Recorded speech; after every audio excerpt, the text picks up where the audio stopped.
Bonjour et bienvenue pour ce nouveau Manger c'est voter. Nous sommes ici à Château-Gontier, sur les bords de la Mayenne, dans le département de la Mayenne, et nous allons retrouver la sénatrice Élisabeth Doineau. La Mayenne est un département où la ruralité se bat pour survivre. Il y a eu une crise laitière qui a défrayé la chronique. Et avec la sénatrice, nous allons rencontrer des gens entreprenants, on va goûter des choses délicieuses et on va comprendre que dans ce pays, il y a des solutions à la crise. Vous allez voir, c'est un Manger c'est voter combatif.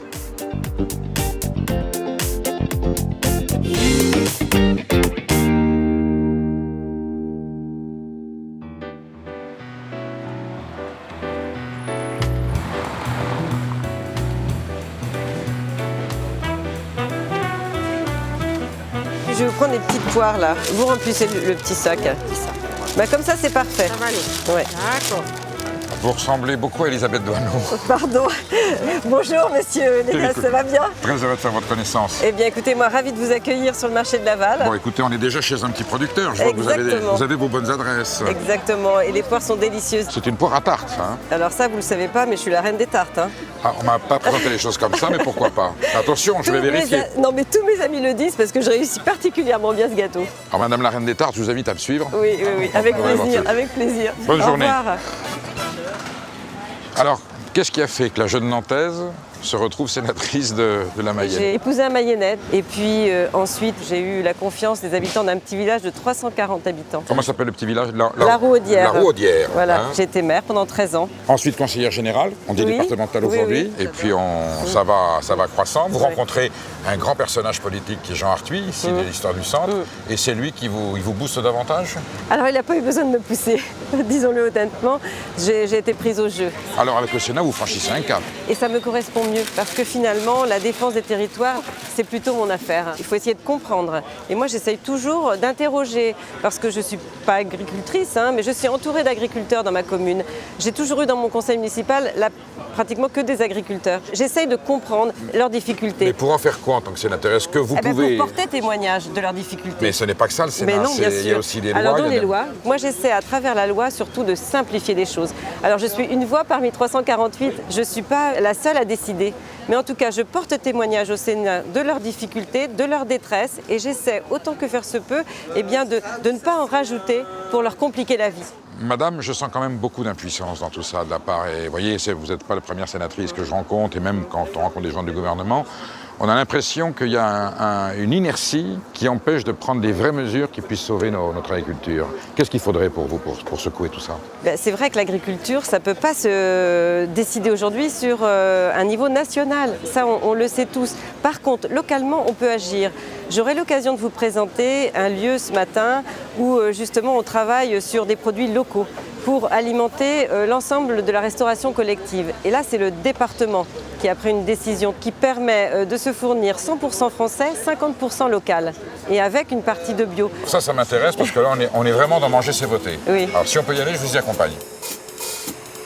Bonjour. Vous nous apportez 2 tonnes de pommes de terre? Oui. Impeccable, c'est pour faire de la pomme de terre vapeur. Allez-y, je vous laisse les stocker. On est joli, hein?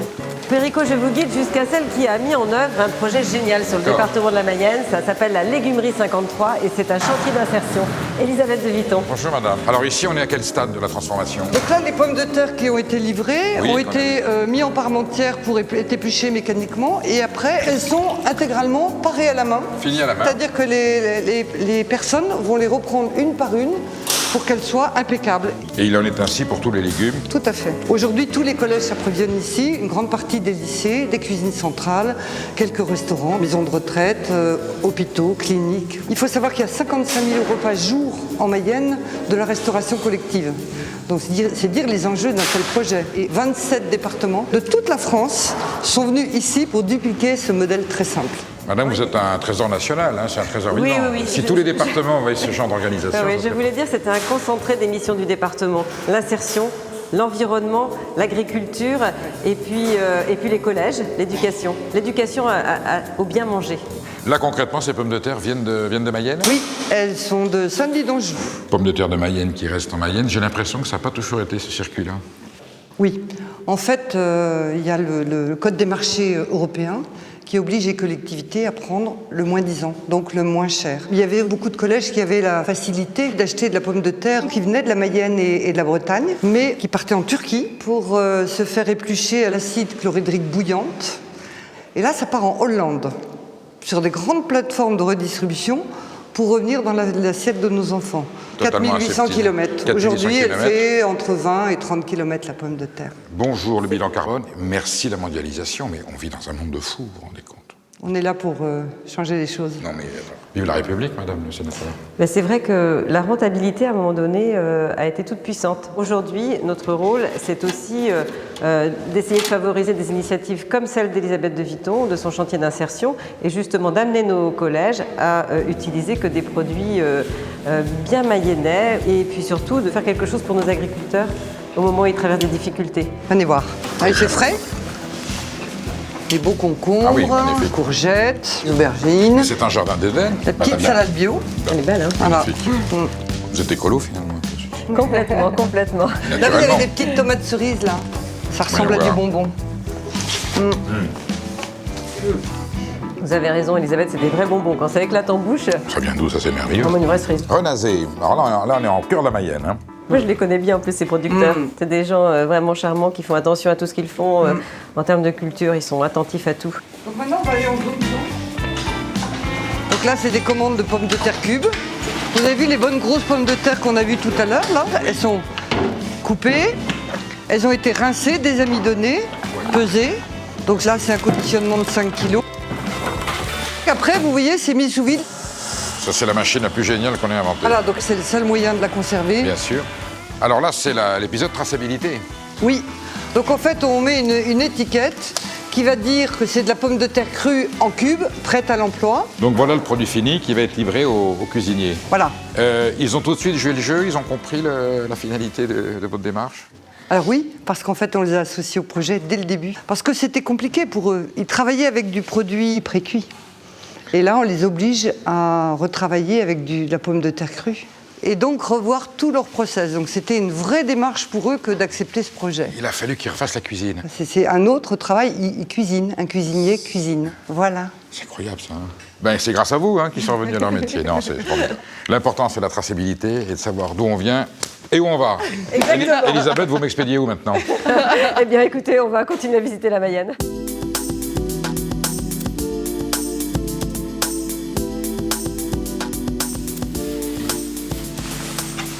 Alors là, je vous amène chez un éleveur très atypique. C'est Bruno Pourrias qui va nous accueillir et vous allez voir que là, vous allez trouver justement comment on donne du goût dans l'assiette ici en Mayenne avec un élevage très particulier puisqu'il élève lui-même ses Maine-Anjou avec des méthodes bio et puis il va jusqu'à livrer le client. Donc c'est une démarche assez innovante parce qu'il a commencé depuis déjà de très longues années. En vente directe. Donc oui, on peut échapper à la grande distribution en venant chercher sa viande directe chez ce monsieur. Bonjour. Bonjour Bruno. Eh bien, je te présente Thierry Collégas, très qui vient de heureux. rendre visite en Mayenne. Soyez le bienvenu à la ferme. Ah, on est dans le beau type de la race Maine-Anjou. Ça, c'est tout à fait le type d'une rouge des prés, ce rouge brun et ces taches blanches. Cette race s'appelle historiquement la Maine-Anjou, comme il peut y avoir la normande, la charolaise ou la partenaise. Mais parce qu'elle a eu, et c'est rare, son appellation d'origine contrôlée, AOC en France, on dit AOP pour l'Europe, AOC, AOP. Donc c'est une distinction de terroir et d'origine. Mais une AOP ne peut pas porter le nom d'une race. Donc il a fallu la rebaptiser, lui redonner un nom de race, qui est la race au rouge des prés. Cette race de vache, en fait, elle se trouve vraiment ici, chez Bruno Pourrias, aux confins, finalement, de son lieu d'appellation. C'est jaune, hein. Ce qui serait bien, c'est qu'il pleuve comme vache d'épices. Exactement, Hein? ça serait parfait. Je pense que ça ne saurait tarder. Vous avez combien de têtes, Bruno? Il y a 70 mères et la suite, hein, donc ça représente autour de 160 animaux. Tous les animaux sont nés et élevés sur l'exploitation. Bruno, quelles sont les caractéristiques de cette race, sa qualité de viande? Le goût, la tendreté, le persillé, c'est vraiment une viande qui n'est pas sèche. La tendreté liée à la robustesse, vous voyez, de l'animal. C'est un peu les Mayennais finalement, hein. Ils ont ce côté tendre, ils vous accueillent les bras ouverts sur leur territoire et en même temps c'est des gens robustes, des gens courageux, des gens comme Bruno qui se donnent corps et âme finalement à leur élevage. Renaud Pourrias, vous vivez exclusivement de l'élevage de la Mélangeau et de la Rouge des Prés en bio? Non, il ne faut pas mettre tous les œufs dans le même panier. Donc on a diversifié, ça reste une production importante sur l'exploitation, mais on a une autre production qui est assez importante, qui est la production porcine. Malheureusement, c'est la production bovine qui vient aider la production porcine parce que nous sommes en crise depuis 4-5 ans et voilà. Et c'est combien le kilo? 1,50, dérisoire, quoi. Nos parents vendaient plus cher que ça. Et attendez, on est dans une filière qualité, bien-être, porc sans antibiotiques. Enfin bon, on a un cahier des charges qui est vraiment du haut de gamme. Parfois, on a l'impression que les éleveurs, ils ont tendance à courber les chines. Et on se sent impuissant, hein. C'est vraiment pot de terre contre pot de fer. Ouais, mais c'est trop injuste. Bah, c'est vous trop rendez compte injuste parce que vous voyez le travail que c'est. Et puis de voir qu'on est si peu rémunéré, que ça dure depuis des années et que ça peut encore être pire. Je crois que c'est quelque chose qui n'est pas acceptable. 0,25 centimes du prix du lait, 25 centimes du prix du lait, 1,50 € du prix de la viande, mais on se moque du monde, quoi. Oui, c'est pas avec ça que vous allez vivre. Et pourtant, c'est des produits de qualité qui demandent beaucoup de travail et d'exigence. Tant que ça sera la grande distribution qui fixera les prix de la production, on sera confronté à cet enfer. Votre point de vente est où? À la ferme. On peut aller voir ça? Oui, On pas de problème. De la fourche à la fourchette.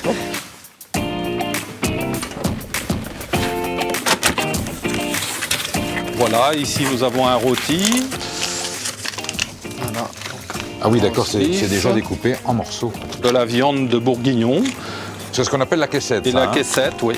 Ce qui vous manque, en fait, c'est une meilleure prise de conscience du consommateur. Oui, je pense qu'ils ne prennent pas assez conscience de l'impact qu'ils font quand ils achètent local. On fait travailler l'abattoir du pays de Cran pour nous. Oui. On fait travailler le boucher qui est à Renazé. On fait travailler le producteur qui est à Congrier. Enfin, on ne peut pas faire un circuit plus court. Alors que nous, on fait même de la livraison à domicile. On se dit, qu'est-ce qu'on peut proposer en plus?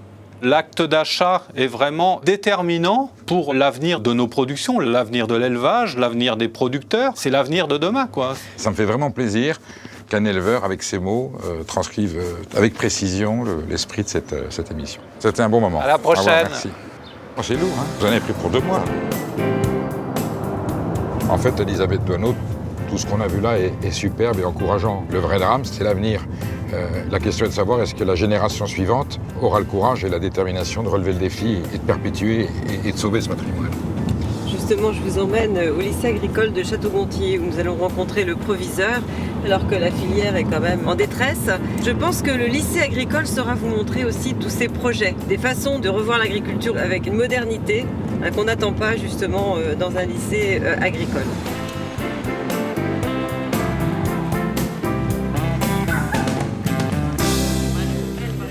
Proviseur, bonjour. Madame la sénatrice, enchantée. Paul Revolant, bonjour. La sénatrice m'a même dit que vous avez une ferme modèle ou une exploitation? Bien sûr, nous, lycée agricole public, nous avons nos propres outils grandeur réelle. Donc nous avons une exploitation agricole économiquement viable avec un atelier porc, un atelier bovin. Ce qu'il faut bien voir ici, c'est qu'on est sur une vraie exploitation. Et donc nos élèves participent aux réflexions, d'évolution, de stratégie. Combien d'élèves? 225. Sur ce site, vous avez combien d'hectares en fait? 25 hectares ici. Et là, Gilles, le petit. Là, il a 2 semaines. 2 semaines. Et il reste combien de temps sur l'exploitation?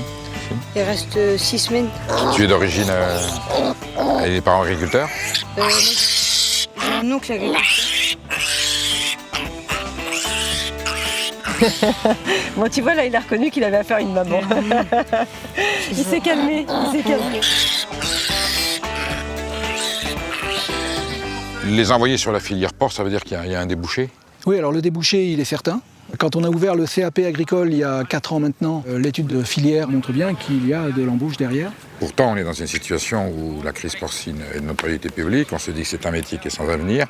Et là, il y a une filière qui propose quelque chose qui a une rentabilité, une viabilité. Alors nous sommes, nous, en filière bio. Et là, aujourd'hui, on sait que voilà, il y a un marché. Le projet d'établissement, son slogan, c'est produire, transformer, vendre par des approches durables. Donc là, quand on a dit ça, on a tout résumé. Donc pour vous qui êtes enseignant et formateur, et vous proviseur, l'agriculture française, elle a de l'avenir. Vu de cette façon, il y a une façon de proposer une autre forme d'agriculture qui permettent de vivre dignement. Oh ben nous, on y croit. Alors, un des éléments pour mesurer ça, c'est l'engouement des jeunes pour venir en formation. Enfants d'agriculteurs, Enfants d'agriculteurs pour 70% à peu près. 3 sur 10 qui n'en sont pas et qui ont envie de faire ce Oui, métier. oui, tout à fait. Et on a de la demande, on n'a pas assez de place. Ah, vous êtes complet. Ah oui. C'est plutôt encourageant. Oui, c'est motivant, hein, parce que c'est vrai que la détresse sur le terrain, elle se ressent tous les jours. Ça doit vous faire mal de voir ça. Ah bah évidemment, évidemment. Quand j'entends bien ce que dit Madame la sénatrice, de dire que les agriculteurs sont en difficulté pour un beaucoup trop grand nombre, nous, ça nous fait mal au cœur, c'est clair. D'où la motivation des équipes pédagogiques de montrer aux élèves des systèmes qui fonctionnent. En tout cas, j'y crois. Et mon job, c'est de faire en sorte que nos élèves, en sortant d'ici, croient en leur chance, que ce soit le lait ou d'autres productions. Il paraît que vous faites de l'élevage de carpes avec un atelier carpe, c'est vrai? Effectivement, dans cette filière, nos élèves sont formés au métier de pisciculteur, mais aussi ont plein d'ouvertures sur de la diversification, sur divers types d'activités qu'un pisciculteur peut avoir. Les poissons qui sont présents ici ont été élevés sur des étangs qui sont présents dans la région, qui datent pour certains du Moyen-Âge. La carpe est un poisson qui a été introduit par les Romains à partir du Proche-Orient et elle est consommée traditionnellement en France dans certaines régions et dans la nôtre on essaie de la remettre pleinement au goût du jour. C'est une tradition de la vallée de la Loire. Bon, en tout cas, Paul et Elisabeth, on a vu des initiatives qui sortent un peu de l'ordinaire, mais qui prouvent que l'agriculture peut toujours se remettre en question et innover. Bien sûr. Et ça, c'est important. Merci pour votre accueil. Merci à vous. Et puis Merci à au lycée agricole de Château-Gontier. Et aux carpes. Et aux carpes, aux Et aux belles jeunes. carpes, aux belles Et aux carpes. jeunes. Et aux jeunes, voilà.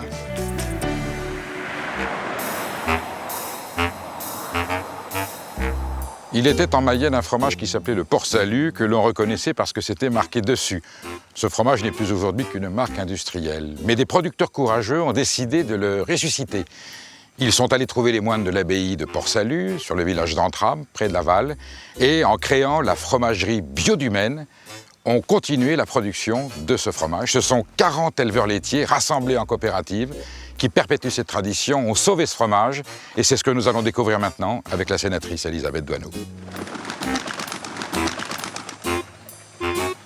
Voilà, je crois que nous y sommes, Elisabeth. Oui, on est à la ferme du Grand Bois Barré. Je vais vous présenter Guillaume Chopin, qui est le directeur de la fromagerie du Bio du Maine. Ça va bien, Guillaume? Ça va, merci. Je vous présente... Bonjour, Guillaume. Bonjour. Voilà, Mélanie Gobin qui produit le lait qui nous sert à faire le fromage d'Entram. Donc ici, la spécificité, c'est que 100% des fermes associées à la coopérative sont en bio. En culture biologique. En culture biologique. Voilà. Je crois qu'on est arrivé au bon moment. Vous allez chercher les vaches dans le pré. Alors non seulement cet élevage est bio, mais en plus, vertu principale, il est constitué exclusivement de vaches de race normande, qui est une race exceptionnelle. On est en Mayenne, la Normandie n'est pas loin. C'était autrefois le cheptel le plus répandu pour la production laitière. La Ménanjou, c'est pour la production de viande. Et cette vache normande donne le meilleur lait du monde, avec un taux de protéines et de matières grasses exceptionnel pour faire du fromage. Ça fait vraiment plaisir de voir des éleveurs en Mayenne qui ont le courage de préserver ce cheptel. C'est presque émouvant d'ailleurs de voir ces vaches. Les pieds sont bien pleins, hein? Oui, vu l'heure déjà. Vous les connaissez, les 45? Oui, oui. Celle-là, comment elle s'appelle? Là, Eclipse, Eclipse, c'est celle-ci? héroïne. Oh.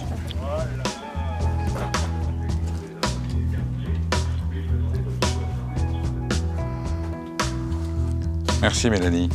Voilà. Oh le nez. Demain, il est en fromage, on Oh. va se dépêcher de le boire. Il y a toute la prairie. Demain, ce sera du fromage, ça. Ouais. C'est du pur bonheur. Qu'est-ce que c'est bon. Nom de Dieu.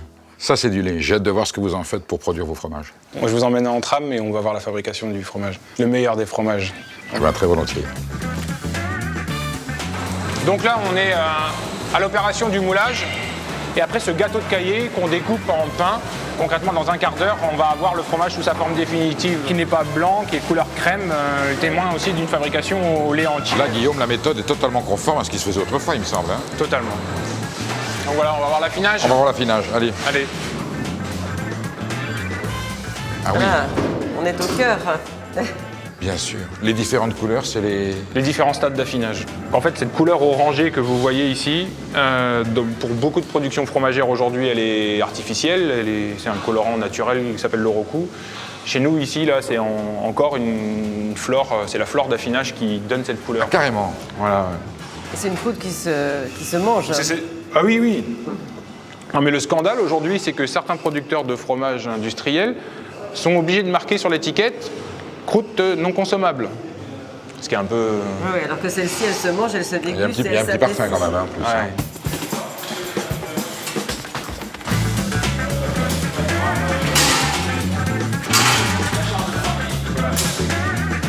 Eh bien, je vous présente Charles Laurent, le président de la coopérative, qui est producteur de lait et livreur de lait pour la fromagerie. Vous voulez montrer qu'en Mayenne, il n'y a pas que des grandes firmes multinationales de l'industrie laitière, qu'il y a aussi des gens qui sont sur le terroir et la proximité avec les paysans. On ne pouvait pas rivaliser avec les laiteries de chez nous, quoi. C'est pas le but. Au pied des grands arbres, il y a de la place, donc voilà. Bien sûr. Voilà. Vous avez raison. Les producteurs aiment souvent à dire que c'est le symbole d'un acte militant aussi de production de lait bio, sans ensilage, sans enribannage. C'est plus qu'un fromage. Pour nous, c'est un petit trésor de fromage, en fait. C'est tout simplement la différence qu'il y a entre l'agriculture paysanne, ce que vous êtes, et l'industrie multinationale. Il faut des deux, peut-être. Mais en tout cas, l'industrie multinationale ne peut pas décider qu'elle aura le monopole de la production laitière. Et en Mayenne, l'actualité l'a montré il y a quelques semaines. Et vous êtes là pour prouver qu'il y a une autre voie. Surtout que vous avez perpétué une tradition, celle du Port-Salut, dont l'abbaye est à côté. On va les goûter, tiens d'ailleurs. Je voudrais voir ce que ça donne. Merci. On croque dans la nature, là. C'est un fromage vivant qui vous raconte une histoire. Et j'espère que vous aurez de plus en plus de succès. Et surtout, que Madame Douaneau ira expliquer, prêchant la bonne parole, si on fait ça en Mayenne, on peut le faire ailleurs. Et puis même, je vais les amener au Sénat pour partager ces bons fromages avec mes collègues. On va entramer le Sénat.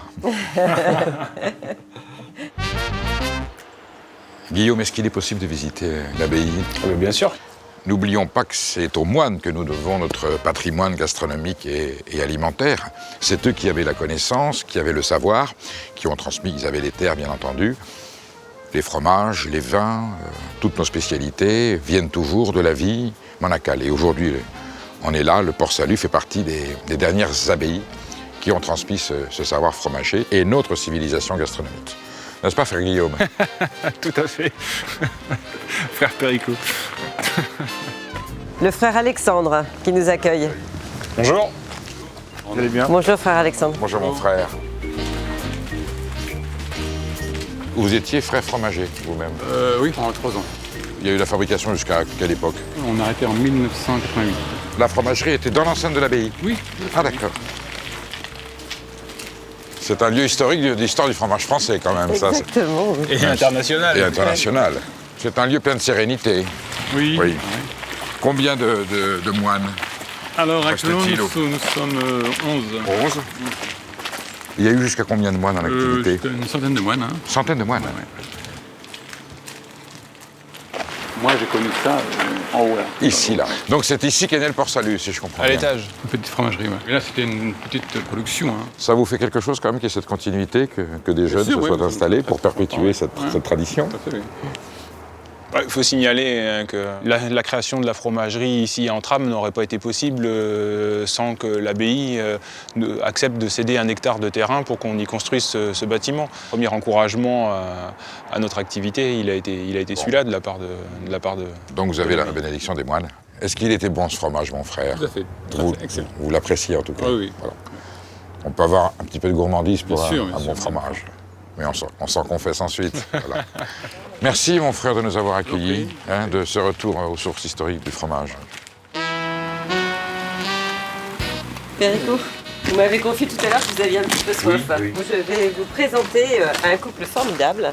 Il s'agit de 2 brasseurs. Et c'est Bernadette et Stéphane. Stéphane. Bonjour. Bonjour Bernadette. Bienvenue. Ça va bien ? Ça va. Alors je présente Péricot Légas. Ah ben on fait de la bière ici. C'est vrai que je ne m'attendais pas à trouver de la bière au cœur du Maine, comme ça c'est pas un terroir à bière. Comment vous est venue l'idée de vous installer ici précisément ? Eh ben alors on était déjà installés en couple, donc Stéphane, mon mari, était paysan depuis déjà un certain nombre d'années en vache laitière. Et donc on est sur une ferme et il y a des céréales, donc du coup on peut transformer les céréales en bière. Et vous faites quoi comme variété de bière ? On fait 6-7 variétés, Quand même. donc blonde, dorée, ambrée, blanche, brune. Donc la céréale, vous les produisez ici ? Alors on a la récolte, Allez-y, puisque la allez. saison est passée. La récolte a été faite au mois d'août. Le Contillet, elles sont toutes là? Ouais, les comtés sont toutes là. Non mais c'est vrai que ça en dirait de l'or. Hein. Ouais, c'est vrai que c'est d'une belle couleur.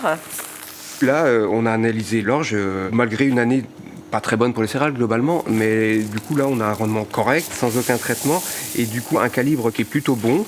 Maintenant on va envoyer ça au maltage et puis il faudra brasser et voir ce que ça donne, quoi. Donc les bières que vous avez là, elles proviennent de ces différents types de Selon maltes. la recette, en fait, on utilise différents maltes. Quand on fait de la blanche, par exemple, moi je mets 50% de ça et 50% de ça. D'accord. Voilà. Ça c'est du blé, le froment. Alors du froment maltais.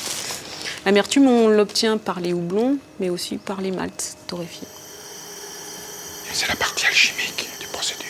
C'est là où les enzymes se combinent avec l'eau, la nature, l'air, le soleil, et où le fruit, dans sa fermentation, génère ces subtils arômes délicats que nous allons déguster tout à l'heure avec la sénatrice. Du côté.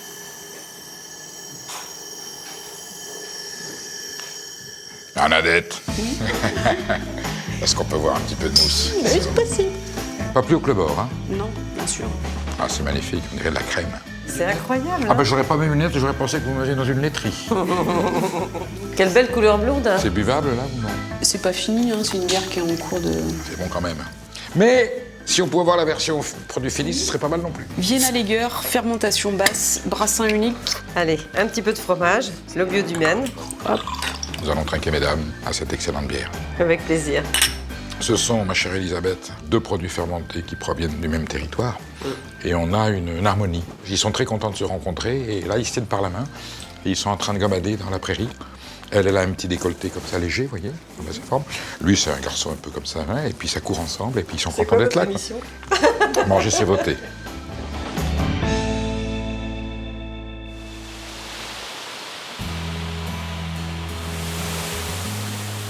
Voilà, on arrive à l'écluse de la Benâtre. C'est une écluse qui est particulièrement jolie parce que vous avez la vue sur un moulin et vous avez aussi la vue sur le château de La Roche. C'est un endroit exceptionnel. Donc le restaurateur ici est aussi éclusier.